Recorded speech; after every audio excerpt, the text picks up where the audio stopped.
भारत अलौकिक सुंदरता और अद्भुत संस्कृति की मिसाल पेश करता एक ऐसा देश है जहां कई रंग अपनी छटा एक साथ बिखेरते हैं। यहाँ जो हस्तकलाएं दिखती हैं, उनका कोई मोल नहीं, वो अनमोल हैं। ऐसी ही एक महत्वपूर्ण कला है गंगा नदी और उसकी सहायक नदियों के मैदान में बसे बिहार में। बिहार की संस्कृति आज भी गांवों और शहरों का अटूट हिस्सा है। मधुबनी बिहार का एक प्रमुख जिला है जो मिथिला संस्कृति की पहचान पेश करता है। मैथिली में शहद की मिठास प्रतीत होती है और यहाँ की अनोखी कलाओं में भी यही मिठास भरी दिखती है, जैसे सिक्की कला। पहले मैं बता दूं कि सिक्की ग्रास का मतलब घास होता है और ये यहाँ ट्रेडिशनल ही कहिए, ये बहुत ज़माने से जहाँ वाटर लॉगिंग पानी लगता है या ऊंचे जगह पे, जैसे रेलवे ट्रैक के अगल बगल काफ़ी मात्रा में मिलता है, अभी भी मिलता है। और चूँकि ये घास है इसलिए शुद्ध होता है। और मेरे मिथिला का परंपरा है कि जब भी यहाँ बेटी की शादी होती है तो उसमें जनेऊ या सुपारी, ड्राई फ्रूट उसमें बॉक्स में डाल के दिया जाता रहा। तो ये सदियों सदियों से होता आ रहा है। इसका इतिहास बताना मुश्किल है। जब से मिथिला है, मिथिला क्षेत्र है, मिथिला के लोग हैं, तब से ये बनता आ रहा है। सिक्की में तो जैसे कि डलिया हो गया, इसका बॉक्स हो गया, फूल तोड़ने के लिए हो गया, वॉल हैंगिंग के लिए हम लोग बनाते हैं, देवी देवताओं की मूर्ति बनाते हैं, प्लेट बनाते हैं, रोटी के लिए बॉक्स बनाते हैं, ड्राई फ्रूट्स रखने के लिए प्लेट बनाते हैं। तो बहुत सारा यूजफुल और डेकोरेटिव आइटम हम लोग बनाते हैं। मधुबनी की सिक्की कला बिहार की प्राचीन कलाओं में से एक है। यह कला हस्तशिल्प के विशिष्ट सौंदर्य का प्रतीक है। सिक्की कला में सिक्की घास के साथ मूंज और खर का इस्तेमाल भी किया जाता है। इससे बनने वाली कलात्मक वस्तुओं को सिक्की कला का नाम मिला। सजावट के सामान और कई दूसरी वस्तुएं जब सिक्की कला का रूप लेती हैं, तो दूसरी कलाएं भी पीछे छूट जाती हैं। खिलौने, मूर्ति, गुलदस्ता, फूलदान, स्टैंड, कुशन, हाथों का पंखा, डिब्बा, बिछौना और इसके अलावा कानों की बाली, चूड़ी, अंगूठी जैसी चीजों में सिक्की कला के रंग दिखते हैं। हस्तशिल्प कलाकारों के जरिए घरेलू सजावट और उपयोग में इस्तेमाल होने वाली वस्तुएं जब भी बाजार में मौजूदगी दर्ज कराती हैं, तो ग्राहकों के जरिए बेहद पसंद की जाती हैं। सिक्का मोनी बना लेती हूँ, अभी कलर वगैरह सब कुछ कर लेती हूँ। वो लोग आती थी सिखाने के लिए। पहले बनाने में तो बहुत अच्छा लगता है, लेकिन बिकता तो और भी अच्छा लगता है, बिकता नहीं है। आगे बढ़ने में कोई भी चीज़ अगर आगे बढ़ता है तो अच्छा लगता है। वही शोकेस में रखती हूँ, टीवी के पास वगैरह वगैरह करती हूँ। क्या करूँ, बिकेगा तभी तो ज़्यादा बनाऊँगी। कोई अगल बगल का ले ले वही बहुत होता है। क्या करूँ, ज़्यादा पैसा होगा तभी तो कुछ कर पाऊँगी, इधर उधर खर्च हो जाता है। इसमें आगे बढ़ने की इच्छा रखती हूँ, आगे बढ़ पाऊँ तो और भी अच्छा होता। ग्रामीण इलाकों में रहने वाले परिवार सिक्की घास, मूंज घास और खर से विभिन्न तरह के सामान बनाकर बाजारों में बेचते हैं, ताकि जिंदगी गुजर बसर की जा सके। सिक्की घास को कारीगर इतनी बखूबी कलात्मक रूप देते हैं कि इनसे बनने वाली तरह तरह की वस्तुएं हर किसी को आकर्षित करती हैं। जब भी हस्तशिल्प कलाकारी का जिक्र होता है, तो सिक्की कला को एक महत्वपूर्ण स्थान मिलता है। चलती उंगलियां सिक्की पर कुछ इस तरह जादू करती हैं कि सिक्की का सिक्का बोलता नजर आता है। और सबसे अहम बात तो ये है कि ये कला ज्यादातर महिलाओं के जरिए ही अपने वजूद को संभाले हुए हैं। तो हमारे दादी माँ वो सब बनाती सिक्की, तो सिक्की हम बनाते बच्चे से। बीच में कुछ कमी हो गया सिक्की, कहते उतना मार्केट में नहीं उनको चलती है, इसीलिए लोग कम बनाते हैं।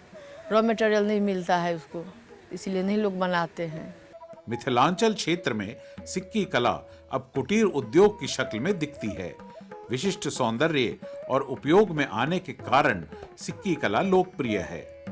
हस्तशिल्प कलाकारों के मुताबिक सिक्की कला को ग्रामीण अंचलों के मुकाबले शहरी इलाकों में ज्यादा पसंद करते हैं और सिक्की कला से निर्मित अनेक वस्तुओं की चाहत ग्राहकों में दिखती है। सबसे ज़्यादा बिका था तो लुधियाना में, राजस्थान में, उस सब जगह बहुत ज़्यादा बिका था। मोल भाव तो करबे करते हैं, बिना मोल भाव का तो कोई सामान बिकवे नहीं करता है। गुस्सा क्यों आएगा? गुस्सा आएगा तो सामान ही नहीं बिकेगा ना। तो ग्राहक को लोग प्रेम से ना, थोड़ा बहुत बिका, थोड़ा बहुत लेके घर आ गए। घूमने का भी मौका मिल जाता है और सामान भी बेच लिए, घूम फिर लिए। इस काम को करना चाहते हैं और आगे जाना चाहते हैं और कई जगह गए भी हैं। लुधियाना गए हैं, राजस्थान गए हैं, यहाँ बनारस में लगा था, इलाहाबाद में लगा था, पूना गए हैं, बहुत जगह गए हैं। बहुत तारीफ करते हैं। सिक्की कला जब भी आंखों के सामने आती है तो नजरें टिक जाती हैं। इसे बनाने की प्रक्रिया कुछ खास चरणों में बटी हुई है।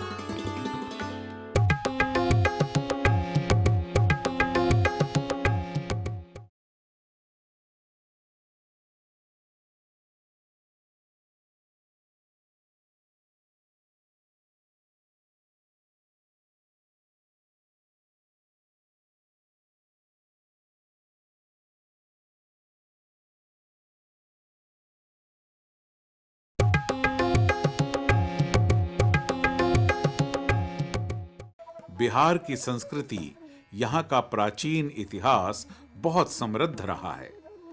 यहाँ के मधुबनी की मशहूर कला सिक्की ये दर्शाती है कि यहाँ योग्यताओं की कोई कमी नहीं। इन हाथों की उंगलियां कागजों या कंप्यूटर पर भी भले ही ना चल पाती हों, लेकिन जब सिक्की घास पर चलती हैं तो इनका कोई मुकाबला नहीं कर पाता। हस्तशिल्प का ये अनूठा सौंदर्य वास्तव में इनकी मजबूरी से पनपा है। रोजगार का कोई और साधन ना हो पाने की वजह से ये कला जिंदा है। हालांकि कहीं भी सिक्की कला पर आर्थिक विषमताओं की छाप नहीं दिखती। पढ़ाई करते हैं और कांटा वाला से काम करते हैं, कुरूस वाला काम करते हैं और हाथ वाला काम करते हैं। सिक्की से चंगेरी बनाते हैं और पंखा बनाते हैं। चंगेरी मतलब रोटी वोटी रखे माँ लोग और बगल वाली भी बिने उसी से सीख ली। पहले तो मुश्किल था, आप सीख लिए तो आप कोई कुछ नहीं है। सुनहरे रंग वाले खूबसूरत सिक्की घास चमकदार होती है, जिसकी वजह से वो बेहद आकर्षक दिखती है। हस्तशिल्प कलाकार साल भर के इस्तेमाल के लिए इसे संरक्षित कर लेते हैं, क्योंकि ये बारिश के बाद सिर्फ एक बार ही बड़ी तादाद में उगती है और उसी वक्त इसे काट कर संभाल लिया जाता है। बीना एक दिन में होता है, डलिया 2 से 3 दिन में। क्या उसका बीनना पड़ता है, फूल काटना पड़ता है, फिर भरना पड़ता है, सिक्की को भी रगना पड़ता है। हाथ दुखाता है, आंख पर जरब पड़ता है तो दुखाने लगता है। बिकता है तो बेचते हैं, तो घर में रखते हैं। बिकने में अभी तो नहीं कोई आ नहीं रही है। सब आजकल फैशन का चीज़ है, बर्तन वर्तन किन कर सिक्की आप बेसी यूज नहीं कर रहे हैं। भारी बारिश के बाद मधुबनी के ग्रामीण इलाकों में रहने वालों की जिंदगी थम जाती है। बुनियादी सुविधाएं भी अमूमन साथ छोड़ देती हैं, लेकिन सिक्की घास के उगने की ख्वाहिश जहन में सुकून भर देती है और फिर बाद में सिक्की कला से बने सामान बाजार में बिकने को आते हैं। इस तरह के सामान बनाने में उस्ताद ये महिलाएं शायद ये तक नहीं जानती कि इनकी कलाकारी के कद्रदानों की कोई कमी नहीं। विभिन्न आकृतियों में ढली सिक्की कला में महिलाओं का योगदान ज्यादा है। सिक्की कला जब भी आंखों के सामने आती है तो नजरें टिक जाती हैं। इसे बनाने की प्रक्रिया कुछ खास चरणों में बटी हुई है। हम पहले गए जहाँ की घास होता है, उस घास में से उस सिक्की को हम निकालते हैं। क्योंकि नेचुरल सिक्की जो होता है ना, उसको जब हम पेड़ से निकालते हैं तो इसका जो ओरिजिनल डंठल होता है लगभग वो 2 से 2.5 फीट का निकलता है। उसको हम लोग ठीक बीचों बीच चीर देते हैं चाकू से या ब्लेड से। पहले तो हम लोग दांत से ही उसको चीर देते थे। यही सिक्की घास है। अब ये देखिए कितना लंबा है। इसका जो ये भाग हुआ, इसे हम सिक्की कहते हैं। जो इसका जो ऊपर का भाग है उसको हटाए। अब ये ओरिजिनल सिक्की निकला, यहाँ से इसको तोड़ दिए, ठीक है। उसको फिर हम लोग धूप में सुखाते हैं। धूप में सुखा दिए तो इसका लाइफ इतना है कि हम लोग कल्पना 100 वर्ष 200 वर्ष का लाइफ होता है अगर ठीक से रखे तो। यदि हमको कलर करना होता है तो हम लोग नेचुरल कलर बनाते हैं। जैसे पीला करना हो तो हल्दी को गर्म करते हैं, उसमें हम लोग गोंद बबूल का जो लस्सा निकलता है या दूध उसको डाल देते हैं ताकि वो सस्टेन कर पाता है। आधा घंटा गर्म करने के बाद उसमें वही उजला पीले सिक्की को डाल देते हैं, आधा घंटा फिर गर्म करते हैं तो वो नेचुरल वो पीला कलर हो गया। काला करना होता है तो हम लोग क्या करते हैं, उस दीप का जो काला काला भाग निकलता है ऊपर, उससे कर लेते हैं। सबसे पहले सिक्की घास का बीच का हिस्सा निकाला जाता है, फिर इसे चीर लिया जाता है और उसके बाद सिक्की घास को उबलते पानी में डालकर कई रंगों में रंगने का काम किया जाता है। कलाकार पहले से ही तय कर लेते हैं कि कौन कौन रंगों में सिक्की घास को तब्दील करना है। जब सिक्की घास अच्छी तरह रंग जाती है तो हस्तशिल्प कलाकार लोहे की मोटी सुई, जिसे टकुआ कहा जाता है, उससे इसकी पकड़ बनाते हुए काम में लग जाते हैं। इसके अलावा छुरी और कैंची का सहारा लेकर भी रंगीन घास को विभिन्न आकृतियों में ढालने का काम शुरू होता है। महिलाएं सिक्की घास को एक दूसरे के साथ इस तरह जोड़ती हैं कि मजबूती बनी रहती है और कला भी खिलकर सामने आती है।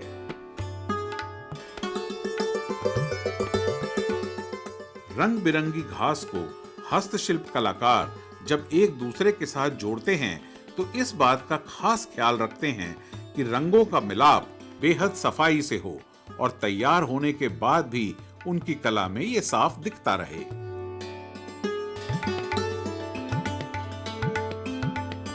सिक्की कला इनके रग रग में इस कदर समा चुकी है कि इसे बनाते वक्त ये अपनी दिल की बातें भी एक दूसरे के साथ बांटना नहीं भूलते। 100 तकलीफों के बावजूद हंसते मुस्कुराते ये रंग बिरंगे साजो सामान बखूबी तैयार कर लेते हैं।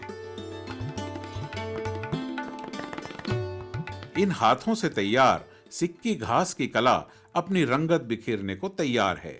शायद ही कोई आकृति इनसे छूटती है। सजावट के सामान से लेकर और दिनचर्या में इस्तेमाल होने वाली चीजों का बनना इस कला की सबसे बड़ी विशेषता है। इन कलाकारों को कोई प्रशिक्षण नहीं दिया जाता। जिंदगी की गाड़ी चलनी है, इसलिए पीढ़ी दर पीढ़ी जो चला आ रहा है उसे अपनाते गए और यह कला फलती फूलती गई।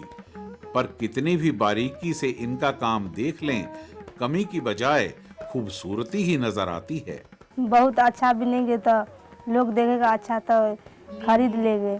मतलब सिक्की को बिनते हुए तो लोग देखते हैं, पसंद करते हैं तो दूसरा आदमी खरीद लेते हैं तो हमको अच्छा लगेगा। सिक्की घास से निर्मित वस्तुओं की कई विशेषताएं हैं। इन वस्तुओं पर मौसम का कोई असर नहीं पड़ता। ये पर्यावरण के अनुकूल होती हैं। कांच या बाकी मेटल से बने सामानों का जितना ध्यान रखना पड़ता है, उसके मुकाबले सिक्की घास बेहतर मानी जाती है। धरती से जन्मी, नजरों में आई और फिर हाथों ने ऐसा हुनर दिखाया मानो सिक्की घास की कला में ही सारा संसार समाया। पथिया बनाते हैं, बेना भी बनाते हैं और बहुत सी चीज़ होता है वो उससे बनाते हैं। बहन का लड़की है, वो बच्ची है, वो भी बनाते हैं। वो मेरे देखे ना तो मेरे देखते देखते वो पर्दा भी बीनते हैं, वो भी बनाते, फिर पढ़ भी बीनते हैं। 5वीं क्लास में पढ़ती हैं। अपना दिमाग से जो होता है, जो और दूसरा कलर से डिजाइन विजाइन होता है, सो अपना दिमाग लगा कर जो चीज़ होगा, नौकरी होगा तो नौकरी करेंगे, नहीं होगा तो सिक्की काम होगा तो वो भी कर सकते हैं। प्रकृति की देन से बनती सिक्की घास पूछ रही है ये सवाल, क्या मेरे अस्तित्व को बचाने की कोशिश का कर रहा है कोई ख्याल।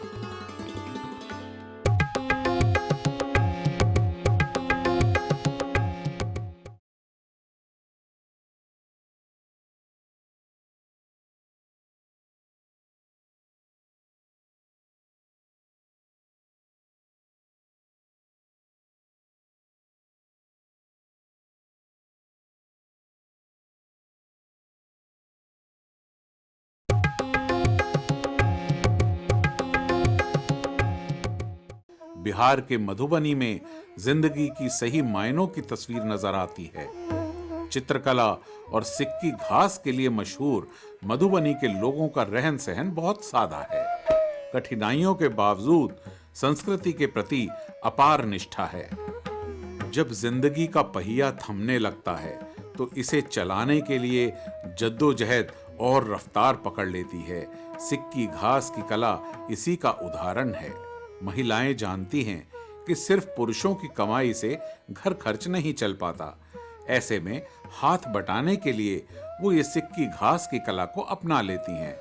लेकिन ये घास सिर्फ भारी बारिश के बाद उगती है और अफसोसजनक ये है कि इस सीजनल कच्चे माल के स्टॉक या रख रखाव के लिए इन कलाकारों की मदद किसी स्तर पर नहीं होती, क्योंकि जो फायदा सीधे तौर पर सिक्की कला से इन हस्तशिल्प कलाकारों को होना चाहिए वो हक इनके नसीब में नहीं आ पाता।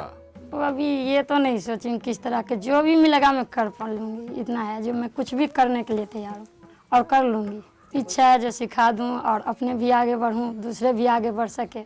अगर आगे बढ़ पाएंगे तो क्यों नहीं बिकेगा। अगर कोई बढ़ाने वाला हो, आगे जाऊँ तो फिर बिकेगा ही। हाँ, वो भी इच्छा है जो आगे कोई भी रोजगार मिल जाए तो कर लूँगी। एक लड़का एक लड़की। अभी तो छोटा है, पहले पढ़ेगी लिखेगी फिर आगे बढ़ पाएगी ना। इतना तो नहीं सोचूँ, लेकिन सोचूँ जो हम नहीं कर पाए वो मेरे बच्चे करके दिखाए। पढ़ी तो 10वीं तक पढ़ी हूँ। आगे पढ़ने के लिए तो उतना जितना भी चाहिए, अगर हम नहीं भी पढ़ पाए तो अच्छा, लेकिन अपना बच्चा को पढ़ा लिखा के आगे बढ़ा देंगे, यही सोच है। सिक्की घास कला को आज सरकारी सहायता और संरक्षण की जरूरत है। हालांकि हिंदुस्तान में सिक्की घास के कदरदान कम नहीं, लेकिन अब तक इस कला को कोई बड़ा बाजार नहीं मिला, जिसकी वजह से इसका दायरा सीमित ही है। कलाकारों को संरक्षण की दरकार है। व्यावसायिक तौर पर भी वो बड़ा बाजार चाहते हैं, लेकिन सिक्की घास की कला के प्रति उदासीनता इस कला का दम घोंट रही है। बाजार में पहले से ही कई चुनौतियां मौजूद हैं। ऐसे में सिक्की घास की कला का अनदेखी का शिकार होना इस कला के लिए सबसे बड़ा खतरा है। हाँ, बहुत लोग छोड़ दिया, गांव घर के था वो छोड़ दिया। उसको कारण हुआ जो तुरंत बनाकर तुरंत नहीं सेल हो जाता है, किसी दिन घर में रहता है तो उन लोग को हुआ जो हमको तुरंत बिक जाए, तुरंत पैसा हो जाए, इसीलिए छोड़ दिए।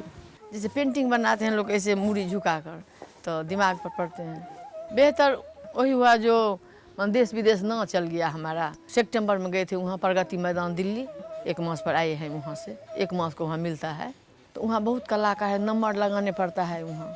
तो जब नंबर आ जाता है तो 15 साल पर हमको नंबर मिला था वहाँ।